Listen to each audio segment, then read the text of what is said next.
দ্বিধাহীন ভাষায় বলতে চাই যে আমাদের ভারতবর্ষে কোনো বাংলাদেশিকে রাখা হবে না। এটা আমি দায়িত্ব সহকারে বলছি,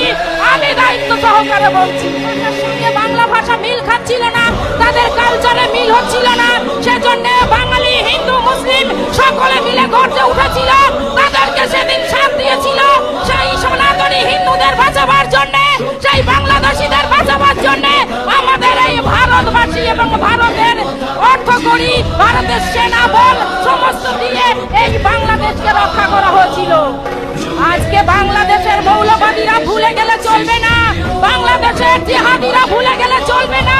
আপনারা আজকে বেঁচে আছেন তো ভারতবাসীর দয়াতে, আপনারা আজকে বাংলাদেশ পেয়েছেন এই ভারতের জন্য। তাই মাথা উঁচু করে কথা বলবার আগে বারবার ৭১ সালকে মনে করবেন। যদি ৭১ সালে আপনাদেরকে ভারতবাসী